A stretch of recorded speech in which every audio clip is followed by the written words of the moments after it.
Okay, y'all, back again here with another video. Another experience, a very negative experience about me going to a black-owned business that ended in me having to call the police. This is not a fake news story. This is honest to God, truly what happened. You would not believe it unless you were there. A very weird story. Check this out. So the airbags on my van, they won't hold air. There's something wrong with it. And so I don't know if I need new airbags or there's a line cut or crimped or something, whatever. I'm not a mechanic and I'm not going to look at it. So I need to take it to a shop. So I call ahead and I am figuring to myself, okay, where am I going to be at in the next week? So it's going to be like the Akron area. So I called this garage mechanic shop in Akron and I made an appointment Tuesday, 10 a.m. So Tuesday comes, it's 10 a.m. and I'm there about 9:45. I open the door and as soon as I walk in, I see this girl, black chick, nothing wrong. And I said, hey, I had an appointment at 10 o'clock. And she's like, yeah. And then this dude, this big black guy walks in. And judging by the looks of him, he looks like he owns the spot because somebody that works for somebody would not move that slow and lazy the way he kind of did. And he had on pink, like high fluorescent colored running shoes. So I'm guessing he's the owner because he can kind of dress like that. And he's like, oh, what do you need? And as soon as he said that, I said, man, I need to turn around and walk out. You know how I would roll. I need to turn around and walk out. And I said, damn. And if you guys don't know, like you can't just, it's pretty rare for you to just go to a mechanic shop and get something done. It's usually like, oh, you can come, call us next week and I need this done now, because it's affecting the driving of my vehicle. So I'm like, damn. And I was like, yeah, I can't even think right now because I'm just like I should just turn around and walk out. And I look in the shop and it's two like white guys that are the mechanics. So I said, okay, I said, I gotta drop my trailer so you can bring it in. He's like, all right, you can drop it off on the side. He was a very nice guy at first. So I go outside and I'm dropping my trailer and I'm like, everything is just telling me, Lamont, get out, Lamont, get out, just leave. And I'm like, but if I leave, then I have to make another appointment with another shop and I have to wait another week and I want this fixed now. It could just be a crimped line or something. They could fix it in 30 minutes, something real simple. Also, I have a check engine light. I got a bad coil in the fifth cylinder or something like that. It's not a big issue. That's what I remember what the guy at AutoZone told me. So they're checking my airbags. They're checking my check engine light, right? And I got such a bad feeling about this. And I said, okay, let's just get this over with. So I drop my trailer, they take the van. About 30 minutes later, the white guy comes out. He's like, hey, we know what's wrong with everything, with the airbags. So I go in there, and the black dude is in there. And I said, so like, what's the thing? And he said, one of the airbags where the grommet is, there's a hole there, so you need a new set of airbags. Now, he could have just told me I needed one airbag, because technically it would be one airbag. I mean, you would replace both, but I mean, whatever. And he says, but what I suggest is getting these over coil load bearing shocks, which I don't want. And he's like talking, and I'm just like, well, that's not what I want. I want airbags. So I said, okay. I said, did you check the check engine light? And he says, no, that's what I wanted to talk to you about. He said, so the diagnostic is $149. Now, I have never in my life heard of a diagnostic being that much. So I, strike number one. I said, okay, this dude is, it's a thing with black-owned businesses that they feel the need to like overcharge people for everything, and I don't know why that is, but they do it. And some of y'all know what I'm talking about because some of y'all experience it. but it's his business. He can do whatever he wants to do. So I'm not going to pay $149 for them to tell me what I already know what's wrong with it. So I'm like, okay. So now I'm just like, well, since my trailer is off the van, I said, how about an oil change? Let's just do the oil change. And he's like, all right, that's cool. So they start writing me up.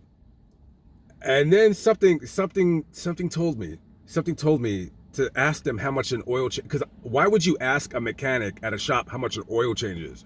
I would not have even asked him, except for he was black. So I said, by the way, how much is an oil change? This dude tells me $150. And I just started laughing. I started busting up laughing. And I said, I'll pass on the oil change. I said, let me just get my van. I said, what do I owe you for looking at the airbags? And the lady was like, okay, it's like $65 plus tax. And then the owner says, he goes, what's so funny? And I said, now he's like being confrontational with me. And I said nothing. I said, that's a crazy price. $150 for an oil change.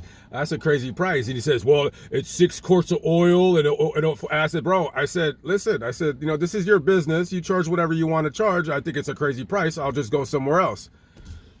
And then he says, well, how much do you want to pay? I said, bro, I just want my van and I want to leave. That's it. I said, the conversation's over. Just give me my van so I could get out of here. And this mofo tells me, I swear to God he said this, guys. I swear to God this happened. This dude says, well, your van can stay on the lift then. As in, he's not going to give me my van because I laughed at his ridiculous price of $150 for an oil change. I swear to God, guys, this is honest to God the truth of what happened.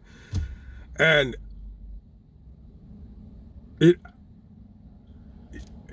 several different feelings come through me. My first feeling is to do something stupid, like to go caveman. I'm too old to go caveman.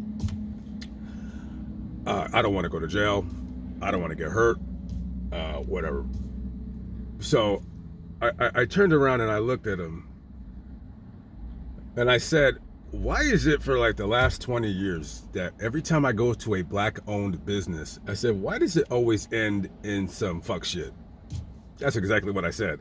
I don't like cussing when I get angry. Me doing a rant video on YouTube, that's one thing. In real life, when I get angry, I don't want to cuss because to me, that's when you start losing the argument. And I'm just kind of like, so that kind of slipped. I shouldn't have cussed. But it was that moment of all the nonsense, of all the years that I have gone to businesses where they were ran by black people and just it always ending in complete and utter disaster. And I forgot. And I did tell him before, I did preface before that, I said, listen, I'm not trying to make this a race thing, but why is it that every time I go to a black owned business, it always ends like badly? Like, what is the problem here? Like, I started getting like, I don't feel I was getting extra, but I was getting a little excited and I had to rein in my emotions. And I said, you know what? I said, I got a better idea. I'm just going to call the police. And he says, no, you don't got to call the police. I said, no, I have to call the police now because you just threatened to keep my van from me and we got to get the police here now. So I call, I don't call 911. I call the phone number and I said, I need a police officer over here. I explained the situation. I said, this guy just, is giving me some nonsense about not wanting me to give me my vehicle back. I need some officers here. And so, okay, all right, so we'll send them out. So I'm waiting in front of this dude's business for, it's like 30 to 40 minutes have passed. And I'm like, where the hell are they? I mean, I know this isn't a 911 call, but I'm like, what the hell? And I called back a second time. And by now, one of my phones have died. So now I'm on the other phone. And I said, where's the police? And they said, oh, like, oh, we know we got your call. It's just, it's busy right now or whatever. I'm like, okay, that's fine. An hour and 20 minutes I wait. Finally, I called one more time. And I didn't call 911, but the next time was going to be a 911 call. And second time I called back, I said, listen, I don't mean to be rude. It's not that I'm busy and that I got to go somewhere, but I said, I need an officer here now. There needs to be an officer to come here now. If there's not an officer that's going to come here now, you're going to get a 911 call really quick. Someone needs to come here now. And she says, all right, sir, we didn't know you were waiting an hour and 20 minutes. We'll get somebody, blah, blah, blah. So they came within like about 5 minutes later, they came. Black officer and a white officer. They're both probably early 30s, 32 years old. Two officers come in two separate cars. They come up and they're like, they're like, what happened? And I explained the situation, and I told the black officer, I said, bro, every time I come to a black-owned business, it always ends like this. I said, why? I said, you don't even have to answer because you already know what's going on because you see it every day at work. So you don't even got to say nothing. I was just, man, I'm just tired of it. And this is my fault because the last video where the dude could even change my scooter tire, it's like, damn, do you not care about your work ethic? Like, really? Like, you just don't care. You either don't know or you don't care. So they go inside for like 30 seconds. He comes back out and he says, all right, he goes, you can go. I said, listen, guys, I need you to stay here for like a couple minutes. I just need to pay for them looking at my airbags. And then hook up, and then I gotta go. So I go in there, and let me say this first and foremost: the girl that worked she's like the receptionist or whatever you want to call her. She was very nice. She was very nice. She didn't say anything mean, or she wasn't rude. She didn't get an attitude or nothing like that. She was very nice. It's that idiot owner, or who I assume is the owner, and from what I can gather and what it looks like, he was in fact the owner. And if he's not, he needs to be fired. Didn't say nothing. And so I paid him the $74, and I told him, I said, you had to have the last word.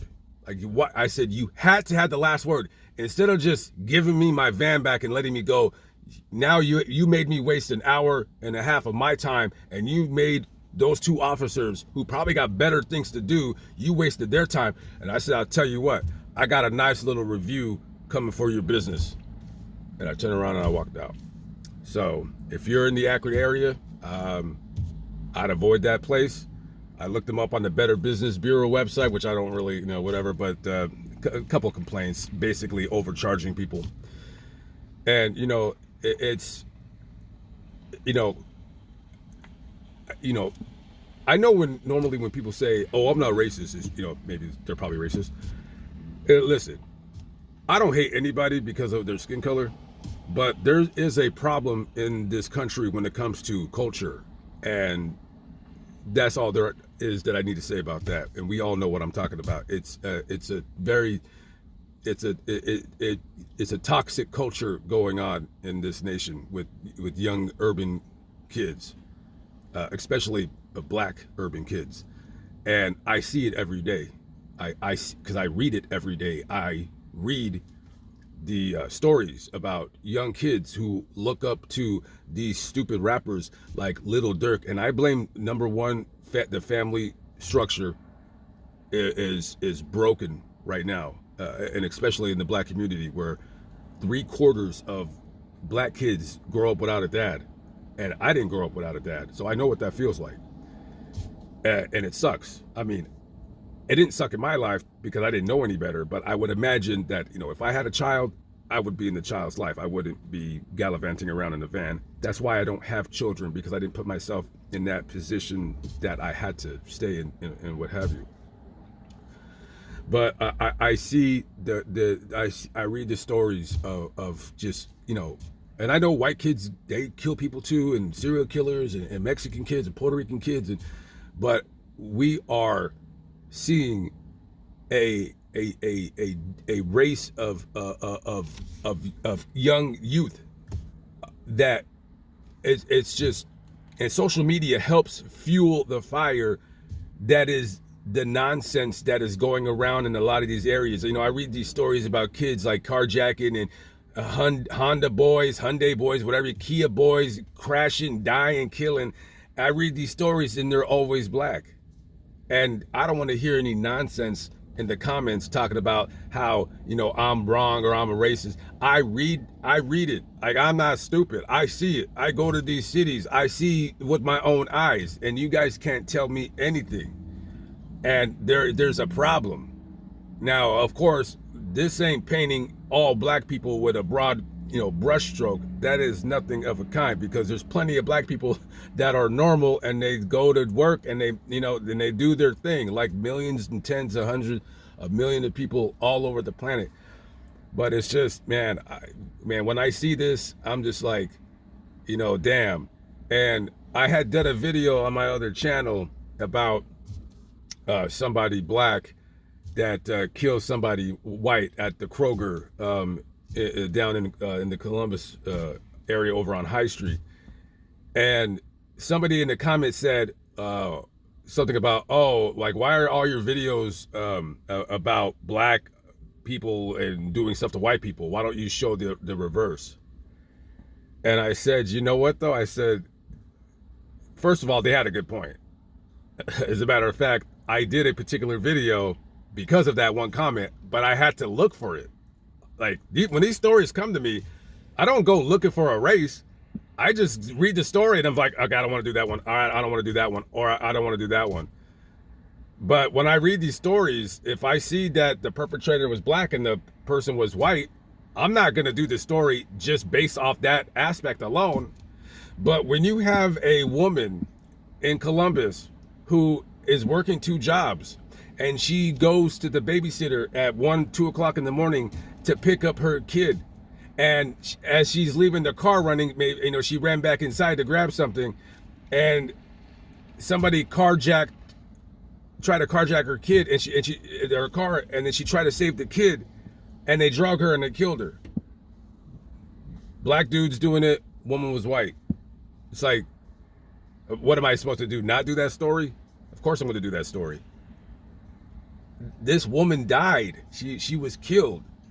I don't know if I can legally call it a murder, because the kids, and they were kids, I believe they were like 17, 16.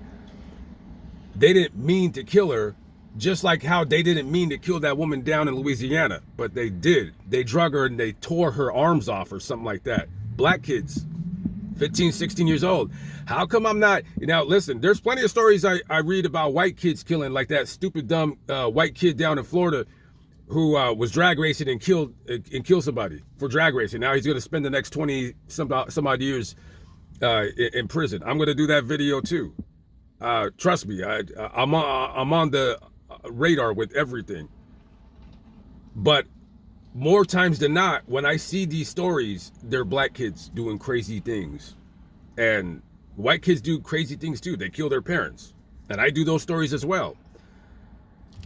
But it's not easy to find a story of somebody white that kills somebody black in some kind of random urban crime. But trust me, to let everybody know, on that channel, I give it to everybody. I don't want anybody to ever think that when I'm talking crap about somebody or something or people or what, everybody gets talked about. And you have to be on my channel for a while to kind of figure out where I'm getting at. But, it's just an epidemic. And when I read these stories, it's just like, for me to find the story about somebody white who just randomly killed somebody black, it's not easy. Some guy did kill, some serial killer piece of crap, killed a black lady here in Ohio. But he killed like 2 black women and a white woman, but he wasn't killing them because they were black. He was killing them because he was a sick bastard. Everybody gets it, guys. Everybody gets it on my channel, best believe. So next time I go into a situation like that, I just got to turn around and walk right out that door, because I can't do this. Like, I refuse to like let my experiences kind of change the way I am. I am who I am. And you know, if I'm having too many negative experiences at black owned businesses, I'm just not going to go to them, because it just always ends in nonsense, and I'm tired of it. Tired of it.